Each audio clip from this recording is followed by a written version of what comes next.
جو چیزیں معاشرے میں خوبصورتی پیدا کرتی ہیں اور معاشرے میں حسن پیدا کرتی ہیں، جن کی وجہ سے انسانوں کا معاشرہ خوبصورت ہو جاتا ہے، ان چیزوں میں سے ایک چیز ادب ہے۔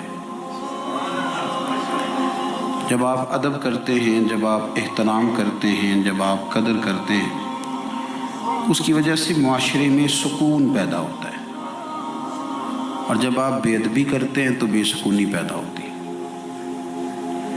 آپ نے والد گھر کے اندر انتظار کر رہا تھا کہ میں نے آج بیٹا آئے گا، اور وہ پریشان تھا کہ بیٹے کی کمائی بھی تھوڑی ہے۔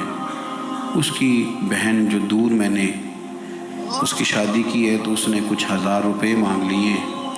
بڑا پریشان تھا، کیسے کہوں گا، کس طرح سے بات کروں گا۔ لیکن بیٹا شام کو آیا اور والد نے بڑے جتن کے ساتھ لفظ تلاش کر کے کہا کہ بیٹا تھوڑے پیسوں کی ضرورت ہے، تیری بہن کو بھیجنے۔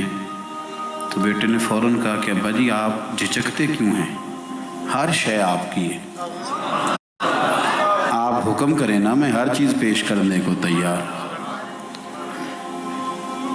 میں بڑی ذمہ داری سے آپ کو کہتا ہوں کہ آپ کے یہ 2 جملے اس طرح کے ہوں گے کہ ہو سکتا ہے والد صاحب رو ہی پڑیں، اور ان کی زبان نہیں، ان کی روحیں بھی گواہی دیں کہ اللہ میرے پتر کو زیادہ دے، اللہ اس پر کرم نوازی فرما، اللہ اسے وہ دل سے وہ رو کے دعا دے گا۔ لیکن آپ نے باپ کو بڑے سارے پیسے دیے، بڑا کچھ دیا، آپ خدمت بھی کرتے ہیں، پیسے بھی دیتے ہیں، سارا کچھ کرتے ہیں، لیکن کسی ایک دن گھر میں جھگڑا ہوا تو آپ نے والد کو، والدہ کو کوئی سخت لفظ کہہ دیا، ابا جی آپ بھی تو تھوڑی احتیاط کیا کریں نا بولنے میں۔ تو اب آپ نے تو ایک لفظ کہا تھا، اور 2 لوگوں کی بحث میں آپ نے باپ کو خالی، والدہ کو خالی سمجھانے کی کوشش کی تھی۔ مجھے لگتا ہے کہ وہ رات ان کے لیے لمبی ہو جائے گی، وہ گزرے گی نہیں۔ والد صاحب پھر کسی موقع پر اور والدہ کسی موقع پر کہے گی کہ تو نا خرچہ تھوڑا دے دیا کر، پر میرا ادب کیا کر، جب تو توہین کرتا ہے تو میرا کلیجہ پھٹ جاتا ہے۔ بیوی کو آپ بہت سارے پیسے دیں، جب وہ کہے میکے لے کے جائیں، لیکن آپ کبھی کبھی اس کو کوئی گالی بھی دے دیں یا اس کے ماں باپ کو برا بھلا کہہ دیں تو وہ کہتی ہے تو خرچہ تھوڑا دیا کر، لیکن میرے ماں باپ کی عزت کیا کر، یہ میرے لیے قابل قبول نہیں۔ میں عرض کر رہا ہوں کہ معاشرے میں جب ادب کیا جاتا ہے تو اس سے معاشرے میں سکون پیدا ہوتا ہے، اور جب معاشرے کے اندر کچھ لوگ بے ادبی کرنے لگ جاتے ہیں، توہین کرنے لگ جاتے ہیں، جب لوگ تکلیف دینے لگ جاتے ہیں تو اس سے بدامنی پیدا ہوتی ہے، بے سکونی پیدا ہوتی ہے۔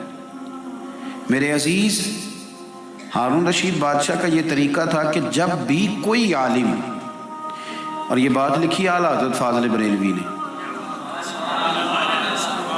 اعلیٰ حضرت بریلوی نے ملفوظات شریف میں فرمایا کہ جب بھی کوئی عالم ہارون رشید کے پاس آتے تو ہارون رشید اپنا تخت چھوڑ کے استقبال کرتا۔ میں نے کہا جب بھی کوئی عالم دین آئے تو ہارون رشید نے تخت چھوڑا ہے۔ یہ سمجھانے والے مشیر بڑے خطرناک ہوتے ہیں۔ ایک دن مشیر کہنے لگی کہ بادشاہ آپ کا کام ہے قانون کو نافذ کرنا، جو قوانین بنیں گے آپ نے ان کا نفاذ کرنا، اور اگر آپ اس طرح بار بار اٹھیں گے تو بادشاہی کا رعب جائے گا، تو آپ کا رعب قائم رہنا چاہیے۔ تو بادشاہ نے بڑی حسین بات کی۔ ہارون رشید کہنے لگا میں یہ جو اٹھ کے عزت کرتا ہوں تو بندے کی وجہ سے نہیں کرتا، مصطفیٰ کے دین کے علم کی وجہ سے کرتا ہوں۔